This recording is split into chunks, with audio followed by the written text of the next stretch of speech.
Hello students, hope you are doing well और best time utilize हो रहा है आपके द्वारा क्वारंटाइन का, लॉकडाउन का, कि आप अपनी तैयारी कोटा ना आकर के भी कोटा की तरह ही कर रहे हैं। ये एक बहुत अच्छा आपको न्यूक्लियस एजुकेशन की तरफ से एक अपॉर्चुनिटी आपको मिली है, तो आप इस अपॉर्चुनिटी को अच्छे से यूटिलाइज करें। ठीक है, क्योंकि कोटा क्लासरूम आपके घर पे आया है। लोग कोटा आते हैं, कोटा आपके पास आया है। ये बहुत ही यूनिक है, ये हमेशा याद रखिएगा। आप भले ही कोई सी भी क्लास कहीं पर भी किसी भी यूट्यूब चैनल पे कोई भी वीडियो आप देख लीजिए, लेकिन जब 1 महीने के बाद आप ये कंटिन्यू देखते रहेंगे वीडियोस, और उसके बाद जो आप सीखेंगे उसको सीखने के बाद आपको एहसास होगा कि इन क्लासेस की वैल्यू क्या है, क्योंकि यहाँ से आपको फील आएगा कि आप जेईई के अंदर क्या कर सकते हैं। ठीक है, आपका पोटेंशियल क्या है, आपकी नॉलेज लेवल क्या है। ठीक है, कोई भी एक वीडियो हम देखते हैं, उस वीडियो को देख के हमें अच्छा लगता है, यार नाइस वीडियो, बहुत अच्छा पढ़ाया, लेकिन वो आईआईटी सेलेक्ट नहीं कराया। वो आईआईटी सेलेक्ट करने के लिए तो हमें पूरी थ्योरी अच्छे से आनी चाहिए बेसिक्स के थ्रू, और उसी बेसिक्स के अंदर हम आज आगे की बात करेंगे। जैसा कि हम लोगों ने पिछली क्लास के अंदर ये कहा था कि आपको जो पढ़ाया गया है उस पर बेस्ड एक डीपीपी दी जाएगी 00। ये देखिए आप, ये 00 डीपीपी आपके पास है, जो कि आपने वेबसाइट से डाउनलोड की होगी। ठीक है, 00 यानी कि ये आपकी 10th और 9th इनकी एनसीईआरटी में से ही क्वेश्चंस को बनाया गया है, और उन एनसीईआरटीज की क्वेश्चन जो आपको आने चाहिए वो एक हम आपका लेवल चेक करने के लिए इस डीपीपी को करते हैं। समझ गए बात को? चलिए, गुड मॉर्निंग, गुड मॉर्निंग, प्रणाम, good morning, good morning, very very good morning. ठीक है, और सबसे बेस्ट गुड मॉर्निंग आपकी बने आज के लेक्चर के बाद, ऐसी मैं आशा करता हूँ। ठीक है, शायद आज का लेक्चर पढ़ने के बाद आपको और अच्छे से समझ में आए कि व्हाट इज केमिस्ट्री। ठीक है, तो चलिए, इससे पहले कि आप क्लास स्टार्ट करें, आपको ये मालूम होना चाहिए कि हम बेसिक केमिस्ट्री की बात कर रहे थे, हम जनरल केमिस्ट्री की बात कर रहे थे, तो कोई एक पर्टिकुलर केमिस्ट्री का टॉपिक आपके पास नहीं होगा। ये हमेशा आपको याद रहेगा कि आप सोचेंगे कि सर एक टॉपिक कौन सा चल रहा है, तो वो टॉपिक मैं आपको बता दूं, जनरल केमिस्ट्री। कोटा के अंदर जब पहली क्लास होती है तो उसमें लिखा जाता है जनरल केमिस्ट्री, और उस जनरल केमिस्ट्री के अंदर हम आपको पूरी बेसिक्स पढ़ाते हैं केमिस्ट्री के। इसके जो सब टॉपिक्स होंगे वो मैं आपको अभी बताता हूं। जैसे मैंने मैटर की बात की, मैटर के अंदर आपका क्या होता है क्लासिफिकेशन, उसकी बात की। फिर उस क्लासिफिकेशन से रिलेटेड जो क्वेश्चंस होते हैं वो क्या होते हैं, उनकी बात की। फिर उसके बाद हम आगे बढ़ते हैं, तो आगे बढ़ने पर आपको पता चलेगा अभी कि इलेक्ट्रॉन क्या होता है, प्रोटॉन क्या होता है, न्यूट्रॉन क्या होता है। उसके बाद जब हम और आगे बढ़ेंगे तब आपको पता चलेगा कि एटम की डेफिनेशन क्या होती है, प्रेजेंटेशन क्या होता है। फिर उसके आगे हम और बढ़ेंगे तो आपको आइसोटॉप, आइसोटोन, आइसोडायाफर, आइसोस्टर्स, ठीक है, इस तरह की जो टर्मिनोलॉजी है उनकी डेफिनेशन के बारे में पता चलेगा। फिर उसके बाद हम इनके क्वेश्चंस करेंगे। फिर उसके बाद हम आएंगे क्वांटम नंबर पे।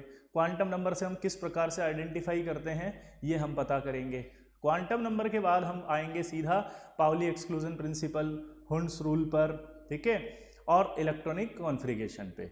फिर जब हम इलेक्ट्रॉनिक कॉन्फ़िगरेशन को कंप्लीट करेंगे तब हम क्वांटम नंबर से रिलेटेड क्वेश्चंस को करेंगे। ठीक है, उसके बाद जब हम आगे बढ़ेंगे तो हम पढ़ेंगे इफेक्टिव न्यूक्लियर चार्ज। आखिर एक न्यूक्लियस का अपने इलेक्ट्रॉन पर जो चार्ज होता है वो किस तरह से लगता है और कितना लगता है, उसे कहते हैं हम इफेक्टिव न्यूक्लियर चार्ज। वो इफेक्टिव न्यूक्लियर चार्ज पढ़ेंगे। जब ये इफेक्टिव न्यूक्लियर चार्ज कंप्लीट होगा तो उसके बाद हम ऑर्बिटल्स के बारे में पढ़ेंगे कि ऑर्बिटल कितने होते हैं उसके पास, उसके नोडल प्लेन कितने होते हैं। ये कंप्लीट होने के बाद आपका जनरल केमिस्ट्री कंप्लीट होगा, जिसकी ज़रूरत मुझे हमेशा पड़ेगी। उसके बाद हम एक नया चैप्टर स्टार्ट करेंगे और उस चैप्टर का नाम होगा पीरियोडिक टेबल। पीरियोडिक टेबल के अंदर हम उसका पूरा हिस्ट्री पढ़ते हुए आगे मेंडलीफ से कंटिन्यू करते हुए मोजले, और मोजले के बाद जो मॉडर्न पीरियोडिक टेबल मोजले ने दी थी वो सारी पढ़ेंगे। फिर उसके बाद उसकी पीरियोडिक प्रॉपर्टीज़ आएंगी, और प्रॉपर्टीज़ के अंदर हम पढ़ेंगे, उसका नाम होगा आपका पहली एटॉमिक रेडियाई, दूसरी आयनाइजेशन एनर्जी, तीसरी इलेक्ट्रॉन गेन एंथैल्पी, चौथी इलेक्ट्रॉन नेगेटिविटी। फिर उसके बाद हम आगे पढ़ेंगे बोर्न-हेबर साइकिल, और बोर्न-हेबर साइकिल के बाद ये चैप्टर आपका कंप्लीट होगा पीरियोडिक टेबल का। पीरियोडिक टेबल के बाद हम इनऑर्गेनिक केमिस्ट्री के अंदर पढ़ेंगे, उसका नाम होगा केमिकल बॉन्डिंग। केमिकल बॉन्डिंग में हम पढ़ेंगे व्हाट इज केमिकल बॉन्ड, क्यों बनता है, किस तरह से बनता है, ओवरलैपिंग क्या होती है, साइडवेज ओवरलैपिंग क्या होती है। उसके बाद हम पढ़ेंगे आपके एक्सियल ओवरलैपिंग क्या होती है। फिर हम पढ़ेंगे बॉन्ड की स्ट्रेंथ कैसे निकालते हैं। फिर हाइब्रिडाइजेशन पढ़ेंगे। फिर डाइपोल मूवमेंट पढ़ेंगे कि पोलर नॉन पोलर क्या होता है, एक बच्चे ने पूछा था, याद करिए, तो मैंने कहा था ये आगे आएगा। फिर पोलर नॉन पोलर के बाद हम हाइड्रोजन बॉन्डिंग पढ़ेंगे, एक बच्चे ने पूछा था एल्कोहल वाला सवाल, तो एल्कोहल प्लस वाटर, ठीक है, तो हम फिर उसके आगे बढ़ेंगे। तो इस तरह से हम डाइपोल मूवमेंट कंप्लीट करेंगे। फिर हम पढ़ेंगे स्ट्रक्चर्स ऑफ ऑक्सी एसिड्स कि ऑक्सी एसिड क्या होते हैं। फिर उसके बाद हम दुनिया के जितने भी मॉलिक्यूल होते हैं अपने इनऑर्गेनिक केमिस्ट्री में, उन सभी के स्ट्रक्चर्स को कैसे बनाया जाता है, हम उसको याद नहीं करेंगे, हम ये सीखेंगे इन स्ट्रक्चर को बनाते कैसे हैं। आप समझ, दोनों में डिफरेंस समझिएगा। अभी तक आपको एक स्ट्रक्चर बना के दे देते हैं सर और कहते हैं कि चलो याद करो, यहाँ पर ऐसा नहीं होगा। यहाँ पर ये होगा कि इस स्ट्रक्चर को कैसे बनाया जाएगा, अगर इसकी जगह कोई नया आ जाएगा तो उसको कैसे बनाया जाएगा, तो वो होगा टिप्स फॉर स्ट्रक्चर्स, वो हम कंप्लीट करेंगे। ऐसे करते करते आपका एक केमिकल बॉन्डिंग कंप्लीट होगा पार्ट 1, ये कहलाता है 11th में पार्ट 1। फिर 12th क्लास में जब आते हैं आप तो उसका कहलाता है केमिकल बॉन्डिंग पार्ट 2, और ये पार्ट 2 फिर हाई लेवल पर जाता है, जिसके अंदर बेंड्स रूल आता है, वंडर वाल फोर्सेज आते हैं, बैक बॉन्डिंग आती है, ब्रिज बॉन्डिंग आती है, ठीक है, हाइड्रोलिसिस आता है, सिलिकेट्स आते हैं, आयनिक कंपाउंड आता है, और मॉलिक्यूलर ऑर्बिटल थ्योरी आता है, मॉलिक्यूल डू नॉट एग्जिस्ट आते हैं। ये सारा पार्ट 2 में जाता है, थोड़ा एडवांस लेवल पर। तो ये बेसिकली आपका जो है वो 11th का जो पोर्शन होगा वो हम पढ़ेंगे। तो मेरे हिसाब से अब आपके बहुत सारे डाउट मैंने आपको कंप्लीट कर दिए। क्लियर? अब आपके जो सवाल हैं वो क्या है कि are we going to discuss DPP 00 right now? Yes sir, ठीक है, बिल्कुल हम 00 ही डिस्कस करने वाले हैं, हितांशी भट्ट, ठीक है। और how defined all the concept of chemistry, please tell me sir. अभी डिफाइन करेंगे ना, आइडेंटिफाई भी करेंगे हम धीरे धीरे सारी चीज़ों को। रमेश सर फर्स्ट क्लास है का आपका, प्लीज से, ये आज सेकंड क्लास है बेटा, ठीक है। फर्स्ट क्लास का लेक्चर जो था वो रिकॉर्डेड आप देख सकते हैं, रखा हुआ होगा, है ना, यूट्यूब चैनल पे। अच्छा, कई बच्चों के मैसेज आते हैं कि सर टेलीग्राम का लिंक दे दीजिए, तो आपको डिस्क्रिप्शन में टेलीग्राम का लिंक दिया हुआ है, आज आप देखेंगे, ठीक है। उसके बाद आपको यहाँ का टाइम टेबल भी दिया हुआ है, आप टाइम टेबल भी चेक कर सकते हैं ताकि आपको कोई कन्फ्यूजन ना हो, ठीक है। क्लियर सबको? क्लियर? और क्या डाउट्स हैं sir? Which book do we prefer? Raghav, अभी हम बुक के बारे में आपको आगे बताएंगे बेटा, है ना। Low volume, did I miss something? थोड़ा सा आपने मिस किया है, तो ये आपका जादन सिंह, आप अपने आप को देखेंगे यूट्यूब पर जाकर के वापस, तो आपको पता चलेगा कि आपने फिर कुछ मिस नहीं किया, अगर आप लेक्चर रिकॉर्डेड जो है वो देख लेंगे तो, ठीक है। Please provide the link of Telegram, वो मैंने आपको अभी भी बताया कि डिस्क्रिप्शन में है, आप देख लीजिएगा, और उसमें आप नर्चर वाले को टिक करिएगा, ठीक है। उसमें लिखा होगा नर्चर IOC सपोर्ट प्रोग्राम 2022, ठीक है। ये अलग अलग लिंक है, तो उसमें से आपको 2022 वाला लिंक चेक करना। सर टेलीग्राम लिंक ओपन नहीं हो रहा है, एक बार ट्राई करिएगा, अभी हम क्लास की बात कर रहे हैं, टेलीग्राम लिंक की नहीं, ठीक है। टी ये कौन सा है? Thanks, I am new here, तो कोई बात नहीं बेटा, आप आराम से समझ सकते हैं क्योंकि ये 00 है, ठीक है। चलिए अब अपन शुरू करते हैं।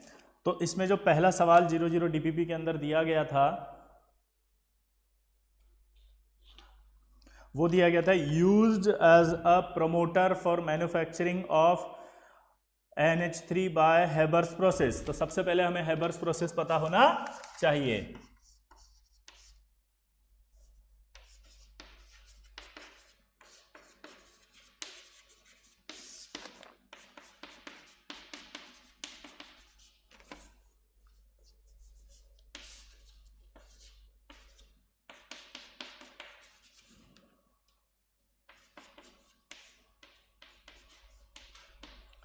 ये हेबर्स प्रोसेस होता है जिसमें N2 और हाइड्रोजन, ये N2 और हाइड्रोजन मिलकर के अमोनिया का फॉर्मेशन करते हैं। नाइट्रोजन और हाइड्रोजन गैस मिलकर के क्या बना रहे हैं बताओ जल्दी, अमोनिया। तो अमोनिया जो बन रही है, इस अमोनिया की प्रिपरेशन का जो नेम होता है उसको ही कहते हैं हेबर्स प्रोसेस।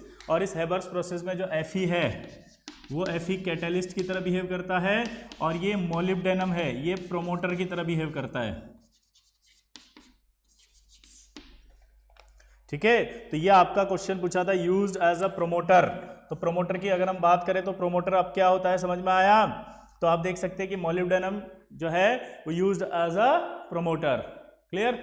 अब ये तो ओल्ड था, आजकल हम जो एज अ कैटलिस्ट यूज करते हैं वो iron oxides Al2O3 and K2O use किया जाता है लिटिल अमाउंट में। ठीक है, तो यानी कि आजकल हम आयरन की जगह जो एज अ कैटलिस्ट यूज करते हैं वो कौन यूज करते हैं बताओ, किसको यूज करते हैं बताओ। तो आप आंसर क्या देंगे,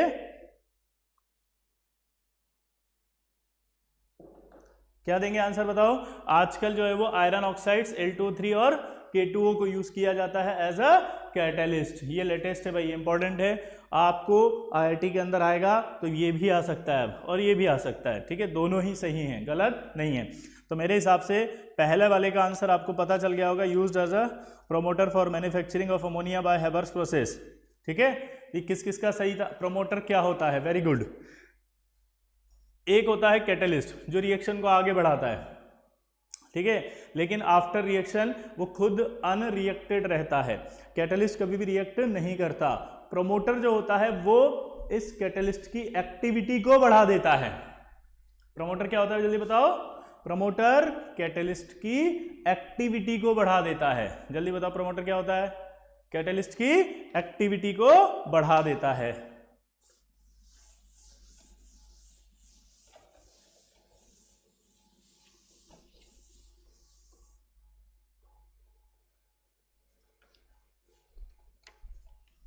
Used in preparation of wires and water pipes and also alloyed with tin and zinc to form some important alloys। चलिए बताइए इसका आंसर क्या था, जल्दी बताइए।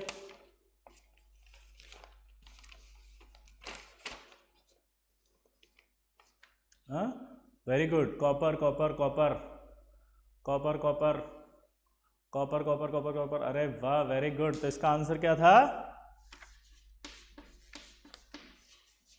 कॉपर। चलिए तो एक काम करते हैं, मैं पहले आंसर नोट कर देता हूं और फिर आप उसमें चेक करके बताइए किस किस बच्चे के सारे सही हुए। ठीक है,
पहले ये नोट डाउन कर लीजिए।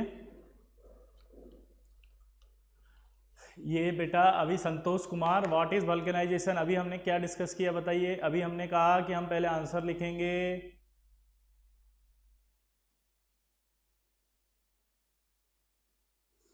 यस अमन बेहरा, अभी हम प्रमोटर यूज नहीं करते हैं, ठीक है। अभी देवांश गुप्ता आपको समझ में आएगा धीरे धीरे, पहले ये नोट डाउन करें। नोट डाउन करने के बाद आप ये बताएं किस किस के क्या क्या गलत हुए, और फिर हम एक एक सवाल को डिस्कस करेंगे, ठीक है। चलिए मैं साइड हो जाता हूं, शायद ये दिखाई नहीं दे रहा आपको।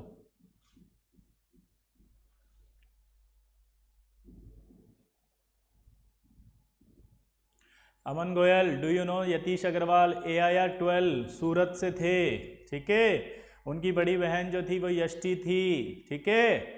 सूरत से थे वो, 12 रैंक आई थी, न्यूक्लियस एजुकेशन के छात्र थे। उस दौरान न्यूक्लियस एजुकेशन ने टॉप 100 में 8 रैंक प्रोवाइड की थी, जिसमें 10वीं रैंक थी, और वो रैंक थी आपके लक्ष्य शर्मा की। 12वीं रैंक थी यतीश अग्रवाल की। अमन गोयल समझ में आया। उसके बाद अगली रैंक आई थी वहाँ से न्यूक्लियस एजुकेशन से 23, अगली रैंक आई थी 24, अगली रैंक आई थी 37, अगली रैंक आई थी 42, अगली रैंक आई थी 67, अगली रैंक आई थी आपके 98। तो इस तरह से टोटल हमारे पास टॉप 100 में 8 आई थी। तो Aman Goyal, I am his brother, wow very good. तो यतीश अग्रवाल से आप पूछ सकते हैं कि इन क्लासेस को आपको किस तरह से करना है, ठीक है यार। ये मिथिलेश कुमार, भाई व्हाट इज पॉजिटिव और नेगेटिव कैटेलिस्ट, पहली बात आप 10वीं क्लास में ये सब समझ में आएगा अभी आपको। अभी आप सिर्फ हैबर प्रोसेस में कौन सा कैटेलिस्ट था ये 10वीं क्लास में आपने पढ़ा था, मुझे ये देखना था कि आपको ये आता है या नहीं, ठीक है। सब पढ़ाएंगे भाई, पेशेंस रखो, ठीक है। अमन गोयल से आप पूछ सकते हैं उसके भाई की अगर 12वीं रैंक आई थी IIT JEE में तो कुछ तो आई होगी, क्यों आई होगी, पढ़ा होगा इसीलिए तो आई होगी। शाम्भवी, अभी अभी हमने कहा कि हम पहले आंसर लिख रहे हैं, उसके बाद इन सबको एक्सप्लेन करेंगे एक एक को। पेशेंस रखो भाई, पेशेंस। व्हाट इज डिलिक्वेसेंट, अभी बताएंगे डिलिक्वेसेंट क्या होता है। चलिए पहले तो है ना तरीका समझिए कि कोटा क्लासरूम कोचिंग में हम लोग कभी भी कोई डिस्कशन करते हैं तो उसका तरीका क्या होता है, प्लीज समझना ध्यान से। इसका एक सिस्टम होता है कि सबसे पहले आंसर आपको दिए जाते हैं। सेकंड स्टेप होता है कि आप इन आंसर की हेल्प से अपने आंसर को चेक करते हैं। चेक कर लिए, चेक करने के बाद जो आपके गलत हुए हैं उनको हाईलाइट करते हैं। क्यों?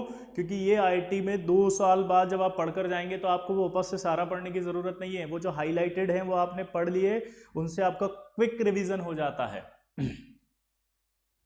समझ गए? शोएब अख्तर, कहाँ से आप? भैया हिंदुस्तान से हैं भाई, काहे पूछ रहे हो इतना यार, ठीक है हिंदुस्तान ही रहने दो। चलिए अगला देखते हैं। तो मैं ये कह रहा था कंटिन्यू कि हम पहले आंसर देते हैं, ठीक। आंसर देने के बाद अब यहां पर जब मैं आपसे डिस्कस करूंगा तो मैं फिर से क्वेश्चन पूछूंगा कि अक्रॉस में फर्स्ट क्वेश्चन में किसको डाउट, थर्ड किसको नहीं समझ में आया, फिफ्थ किसको नहीं आया, इस तरह से मैं सारे बोलूंगा। यहां पे एक एक जो लिखा हुआ है वो सारा बोलूंगा भाई, और एक एक जो आपको डाउट आया उसका नंबर आप लिखेंगे, ठीक है। तो एक एक सब आप लिखेंगे मेरे से और मैं आपका सारे आंसर बताता जाऊंगा, ठीक। पेशेंस। चलिए मैं इसको रब कर दूं, अक्रॉस कंप्लीट।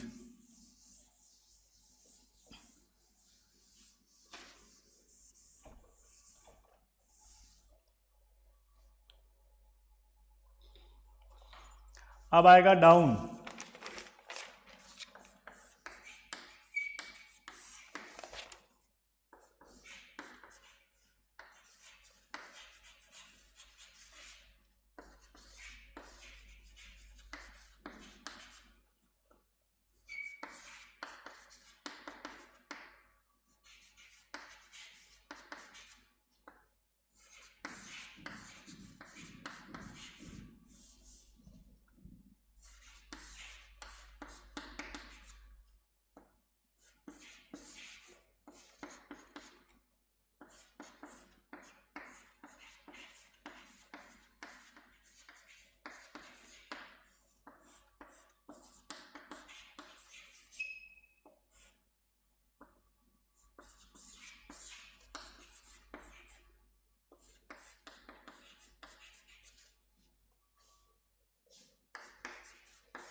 चलिए,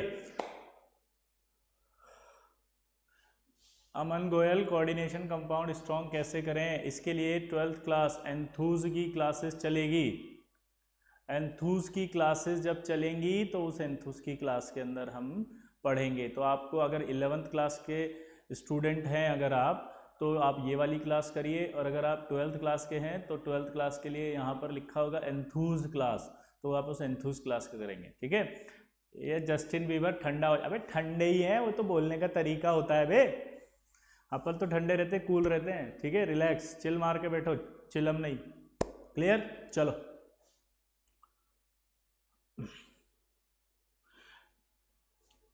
अभी आपको सिर्फ चेक करने, मैं सारे डाउट्स बताऊंगा आपके। ठीक है,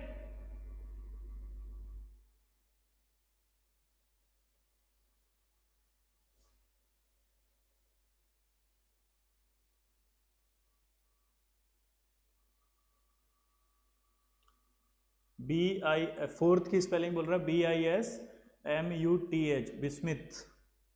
ठीक है, तो बिस्मिथ है। Justin Bieber it's okay. अरे यार एक्चुअली मैंने पहली क्लास में कहा था, ध्यान से सुनो भाई, अपनी क्लास जो है बहुत इंटरटेनिंग होती है, कभी कोई टेंशन नहीं होती हमारे यहाँ, ना ईगो प्रॉब्लम होती है, ना हमारे यहाँ कुछ होता है। हमारे यहाँ बहुत मस्त रहो, कूल रहो, चिल मार के बैठो, चिलम नहीं, बस कभी कोई ऐसा टेंशन मत लेना, ये सॉरी वॉरी और ये सब, बहुत रिलैक्स रहो, कूल रहो। पता है क्यों? मेरा एक लॉजिक है क्लास में, हमेशा हंसते रहो। पूछो क्यों? क्योंकि हंसने से खून बढ़ता है। खून बढ़ता है तो क्या होता है, जो हम ठूस ठूस के खाते हैं ना इतना दिन भर, वो ठूस ठूस के जो खाते हैं उससे एनर्जी बनती है, और वो एनर्जी हमारे ब्लड में डिसॉल्व होती है। ब्लड में अगर डिसॉल्व होगी तो क्या होगा, वो एनर्जी हमारी सेल्स को मिलेगी। हमारी सेल्स को अगर मिलेंगी तो किसको मिलेगी? ब्रेन सेल्स को मिलेगी। ब्रेन सेल्स को मिलेगी तो ब्रेन सेल्स क्या रहेगी? एक्टिव। ब्रेन सेल्स अगर एक्टिव रहेगी तो हमें जो पढ़ाया जा रहा है वो हमें समझ में आएगा, और अगर हमें समझ में आएगा तो हमारे से जो भी सवाल दिया जाएगा वो हो जाएगा। अगर सवाल हो जाएगा तो कॉन्फिडेंस बढ़ जाएगा, बढ़े हुए कॉन्फिडेंस से आईटी देने जाएगा तो सिलेक्शन हो जाएगा। हेंस प्रूव हंसना is directly proportional to selection.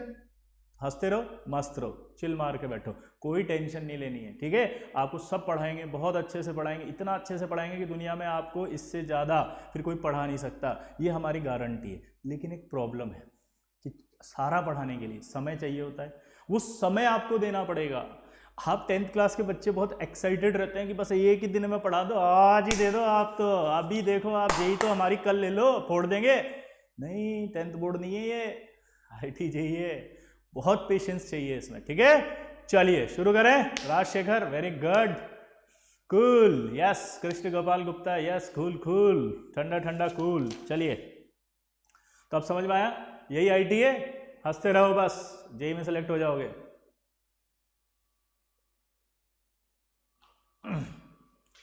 Bio भी सिखाते हो? अभी भैया थोड़ा बहुत तो आता ही होगा दुनिया में सभी को। हाँ, रैपिड फायर राउंड चालू करते हैं अब। चलिए, तो यहां पर हम शुरू कर रहे हैं अब फर्स्ट से। पहला, अब मैं सारे आंसर बोलूंगा, सब ढंग से बोलूंगा। ठीक है, चलिए। यस, राजशेखर बिल्कुल सही बोले, आप हो तो मुमकिन है। हाँ बेटा, दिनेश कुमार, हम सारी क्लासेस अपलोड कर रहे हैं, अभी आप देख रहे होंगे, तो अपन ने सारी क्लास, ठीक है, अपलोड की हैं। चलिए, अब मैं कह रहा था कि used as a promoter for manufacturing, तो मैंने आपको बताया था कि पहले वाले सवाल के अंदर, पहले वाले सवाल के अंदर आपका आया था कि used as a promoter for manufacturing, तो आपका आंसर था मोलिब्डेनम। दूसरा, used in the preparation of wire and water pipes and also alloy with tin and zinc. अब मेरा एक सवाल है, टिन और जिंक, ठीक है, तो पहली बात तो है कि यूज एज अ वायर, तो हमारी जितने भी आपके इलेक्ट्रिसिटी होती है, आपके उसके अंदर जो इलेक्ट्रिक वायर होते हैं, उन इलेक्ट्रिक वायर में जो हमारा एलिमेंट है वो एलिमेंट होता है कॉपर। लेकिन आपको यहाँ एक इंटरेस्टिंग बात बताता हूँ, अगर आप पूछेंगे मुझसे कि सर सबसे ज़्यादा कंडक्टिविटी किसकी होती है, तो कंडक्टिविटी सबसे ज़्यादा सिल्वर की होती है, ठीक है, कॉपर से भी अच्छी है। अगर हम कॉपर को हटा के सिल्वर लगाएं तो शायद हमारे जो है वो करंट और